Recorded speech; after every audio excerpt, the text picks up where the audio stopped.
కాదు, మనకు ఇబ్బంది కావద్దు కదా, అందరికి రావాలి కదా.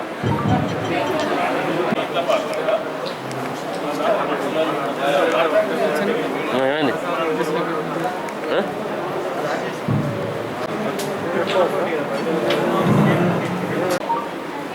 ఆత్మీయ మిత్రులకు నమస్కారం. పర్టికులర్గా కొన్ని విషయాలు మీ ద్వారా మా రైతాంగానికి ప్రజానికానికి తెలియజేయాలనే ఉద్దేశంతో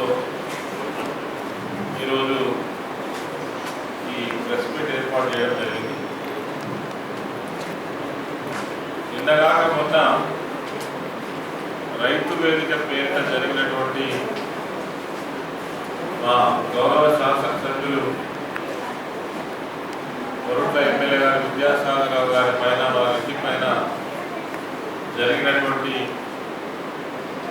దాన్ని ఒక రకంగా చెప్పాలంటే దాడిలాగా దౌర్జన్యం చేసినటువంటి విషయం పైన మేము ఈరోజు స్పందించదలుచుకున్నాం.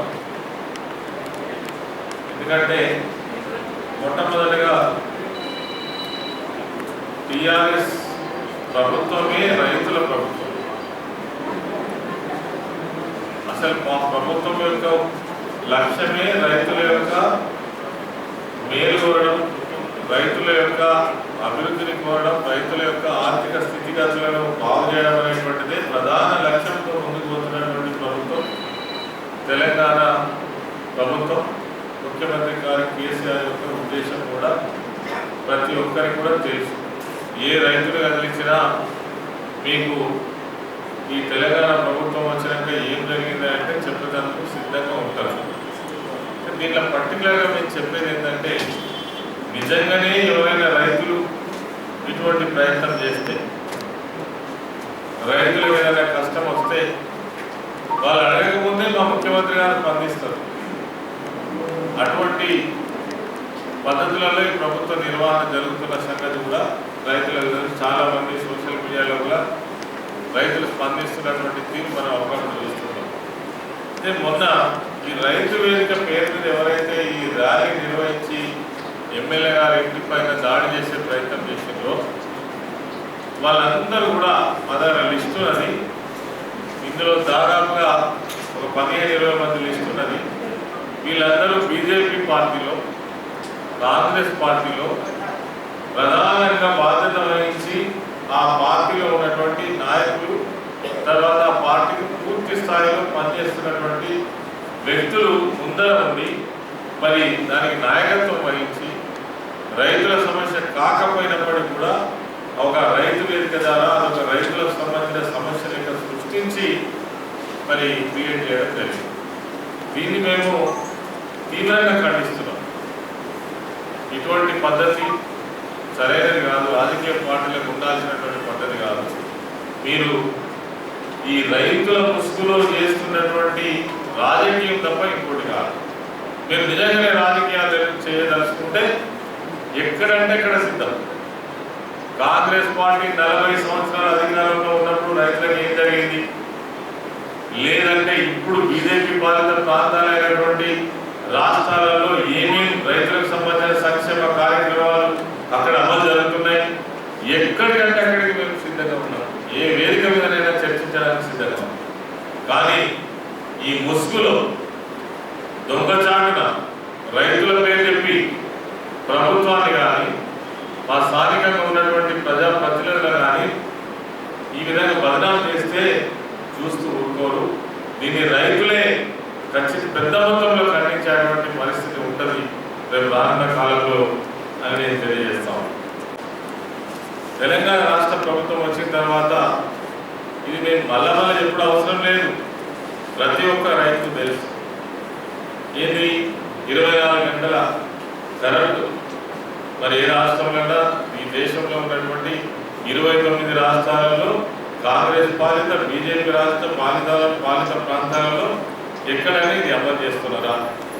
అదేవిధంగా గతంలో చూస్తే ఇదే జిల్లా ఎస్ఆర్ఎస్పీ నుంచి ఆయకట్టుకు నీళ్ళు ఇవ్వాలంటే ఆ ఆయకట్టుకు కూడా నీళ్ళు ఇవ్వలేనటువంటి పరిస్థితి.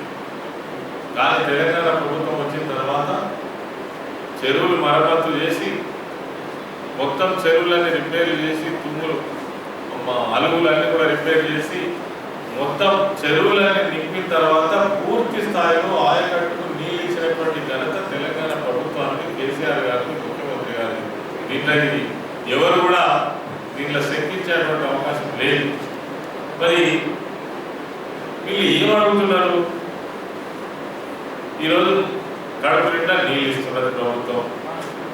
తర్వాత 2014-15 తర్వాత చూసినట్టయితే ఆయకట్టు పెరిగింది, పంటలు పెరిగినాయి, సౌకర్యాలు పెరిగినాయి, రైతులకు పంట పెట్టుబడి ఇస్తున్నారు. మరి సకాలంలో విత్తనాలు సబ్సిడీ పైన ఎన్ని కావాలో అందజేస్తున్నారు. యూరియా కావచ్చు, డిఏపి కావచ్చు, సంబంధిత రైతులకు కావాల్సినటువంటి అన్ని కూడా ఎక్కడ షార్టేజ్ లేకుండా, ఎక్కడ గొడవ లేకుండా రైతులకు సకాలంలో అందజేయడం జరుగుతూ ఉంది. మరి రైతులు పండించి కళాలకు తీసుకొచ్చినటువంటి పంటను కూడా 3 రోజుల నుంచి 5 రోజులలో ఆయన అకౌంట్లో డబ్బులు వేయడం జరుగుతూ ఉంది. మరి ఇంకా రానున్నటువంటి కాలంలో ఇంకా మేలైనటువంటి వ్యవస్థను నిర్మాణం చేయాలనే ఉద్దేశంతో ఈరోజు రైతు వేదికలు కావచ్చు, అదేవిధంగా నూతన వ్యవసాయ విధానంతో తెలంగాణలోనే ఒక రైతులను ఒక చైతన్యవంతమైనటువంటి రైతులుగా తీర్చిదిద్ది తెలంగాణ రైతాంగం దేశానికి ఆదర్శవంతంగా ఉండేటువంటి పరిస్థితిని రాష్ట్రంలో చేస్తున్నటువంటి సందర్భంలో మరి ఈ విధమైనటువంటి రాజకీయాలు చేస్తూ కావాలని మరి ఒక దౌర్జన్యమైనటువంటి పద్ధతులలో ఈరోజు మరి రైతు వేదిక పేరు మీద నిర్వహించినటువంటి విషయాన్ని యావత్ జిల్లా రైతాంగం అంతా కూడా తీవ్రంగా ఖండించాల్సినటువంటి అవసరం ఉంది. ఎందుకంటే రైతులకు ఎప్పటికప్పుడు అందుబాటులో ఉండేటువంటి ప్రభుత్వం. ఇందాక మనం కరెంట్ మీద చర్చ జరిగినప్పుడు చూసినాం, చర్చనే లేదు. ఎక్కడ ట్రాన్స్ఫార్మర్ పోయినా 24 గంటలు దాటకుండా ట్రాన్స్ఫార్మర్ ఇస్తున్నారు. అసలు మోటార్లు కాకపోయే పరిస్థితే లేదు, అసలు కరెంట్ పోయే పరిస్థితే లేదు.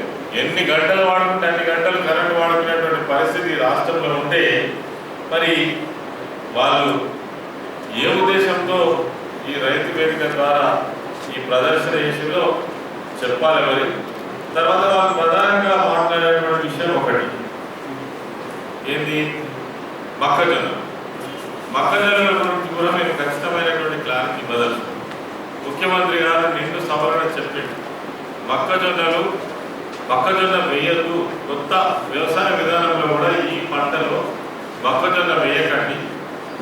మరి ఎవరైనా అవసరం ఉన్న ఎవరైనా ఉంటే మీరు వాడుకోవడానికి, మీకు అవసరం ఉంటే మీ పోల్ట్రీ కాంప్లెక్స్ కావచ్చు, మీ బిస్కెట్ కాంప్లెక్స్ ఇదివరకే ఇచ్చుకునేటోళ్ళు కావచ్చు, మక్క కక్కులు అమ్ముకునేటోళ్ళు కావచ్చు, మీ ఇంట్లో వాడుకునేటోళ్ళు కావచ్చు, మీరు వేసుకుంటే మాకు అభ్యంతరం లేదు. కానీ మొక్కలు వేయకండి, రైతులు నష్టపోతారు అని చెప్పింది. తప్పేమున్నది? ఇలా నిజంగానే నష్టపోతారు కూడా. పోయినసారే ముఖ్యమంత్రి గారు మరి బయట మార్కెట్లో మొక్కలు తెచ్చుకొని 1200కు 1100కు అమ్ముకుంటుంటే అయ్యో పండించినటువంటి రైతులు నష్టపోతారనే ఉద్దేశంతో 1760 రూపాయలు ఇచ్చి ప్రభుత్వం కొన్నది, అవసరం లేకుండా కొన్నది. ఈసారి వద్దు అని చెప్పిన తర్వాత కూడా మరి ఇదొక సాకు తీసుకొని ఇలా లేని దేశంలో ఉన్నటువంటి పరిస్థితి, మొత్తం దేశంలో మొక్కల అవసరం ఉన్నదే, మొక్కల వాడకం ఉన్నదే 2,42,00,000 మెట్రిక్ టన్స్. మరి మనకిక్కడ అందుబాటులో ఉన్నటువంటి మొక్కలు 3,53,00,000 మెట్రిక్ టన్నులు ఇక్కడ సాగుతున్నాయి, అందుబాటులోకి వస్తున్నాయి. అదేవిధంగా మరి ఇంకా మనకు మిగులు ఎంత ఉంటుందా అంటే 1,11,00,000 మెట్రిక్ టన్నుల మొక్కలు మనకు ఎక్సెస్ ఉన్నాయి. ఇది కాక ఈసారి వేసినటువంటి పంట ఏదైతే ఉందో ఇంకా మరి ఒక 2,04,00,000 మొక్కజొన్న వేసిండ్రు. దానికి సంబంధించి కూడా ఒక 4,10,00,000 మెట్రిక్ టన్నుల మొక్కలు, అంటే ఒక 2 సీజన్లకు సరిపోయే మొక్కలు ఈ దేశం మొత్తానికి కావాల్సినటువంటి ఉన్నాయి. ఇవి ఉండగా మరి మళ్ళా కేంద్ర ప్రభుత్వం ఇదంతా ఉండి తెలిసి కూడా అవసరం లేకున్నా కూడా విదేశాల నుంచి ఒక 5,00,000 మెట్రిక్ టన్నులు దిగుమతి చేసుకున్నారు. ఎందుకు దిగుమతి చేసుకున్నారో వాళ్ళే చెప్పాలి. ఎవరి కోసం చేసుకున్నారో ఎవరిని బతికిస్తారో చేసుకుంటారో వాళ్ళే చెప్పాలి. అది కాక ఇంతకుముందు ఏదైతే ఉన్నదో ఈ దిగుమతి సుంకం మీద కూడా 35% నుంచి 15% చేసింది దిగుమతి సుంకం కూడా. ఇది కూడా ఎవరి కోసం చేసిందో చెప్పాలి. అసలు రైతులకు నష్టం చేస్తున్నది ఎవరు? కేంద్రంలో ఉన్నటువంటి బీజేపీ ప్రభుత్వం. ఇలా మద్దతు ధర ప్రకటించాలన్నా ఇది వరి కావచ్చు, ఇంకా ఇతర పంటలకు కావచ్చు, మద్దతు ధర ప్రకటించాలని కేంద్ర ప్రభుత్వం ప్రకటించాలి. మరి అది వదిలిపెట్టి వాళ్ళు కేంద్రంలో వాళ్ళే నిర్ణయం తీసుకునేటువంటి స్టేజ్లో ఉండి ఇక్కడ ఒక రైతు వేదిక పేరు మీద మరి ప్రభుత్వం పైన బురదలేటువంటి ప్రయత్నం చేస్తున్నారు. వీళ్ళందరూ కూడా ప్యూర్లీ బీజేపీ కాంగ్రెస్ పార్టీకి సంబంధించినటువంటి నాయకులు. గతంలో మా తిరుపతి రెడ్డి గారు కాంగ్రెస్ పార్టీ జీవన్ రెడ్డి ఎమ్మెల్సీ గారికి అనుగా శిష్యుడు. ఆయన మరి ఇంకో అతను ఎవరైనా లక్ష్మీపూర్ మాజీ సర్పంచ్, వీళ్ళందరూ కూడా నాయకత్వం వహించారు. వీళ్ళు రైతులు ఉన్నారా? రైతులు ఉంటే మేము వాళ్ళకి స్వాగతిస్తాం. రైతుల సమస్యనే కనుక నిజంగా అయితే మా ముఖ్యమంత్రి గారు ఎదురొచ్చి చేస్తారు. కానీ రైతుల పేరిట జరుగుతున్నటువంటి ఒక ఈ దుర్మార్గమైనటువంటి చర్య మేము దీన్ని తీవ్రంగా ఖండిస్తా ఉన్నాం.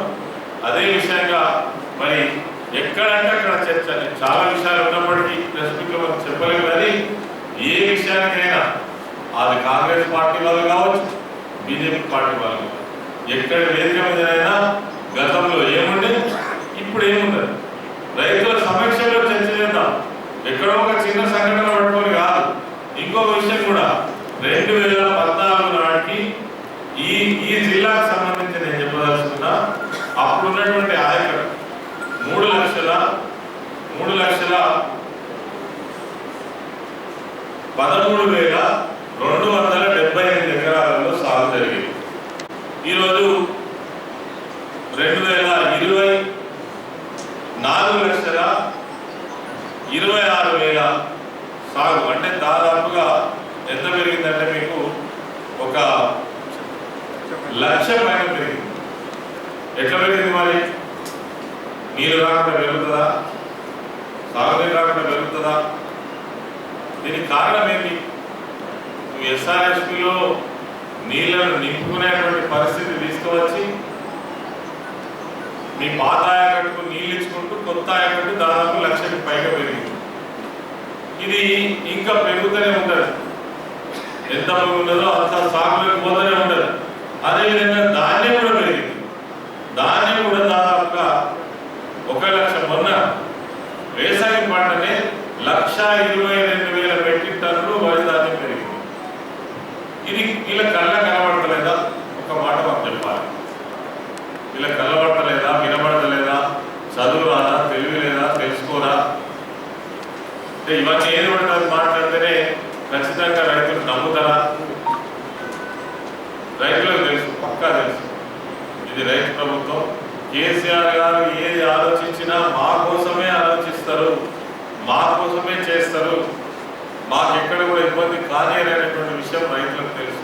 కానీ వీళ్ళు రైతుల ముసుగులో ఉన్నటువంటి రాజకీయ నాయకులు కేవలం కావాలనే ప్రభుత్వం పైన బురద జరగడం కోసం ఒక కుట్ర తప్ప దీనిలో ఇంకొకటి కాదు. దీన్ని తీవ్రంగా ఖండిస్తున్నాం. మీకు నిజాయితీ ఉంటే పార్టీ పేరు చెప్పుకున్నాడు.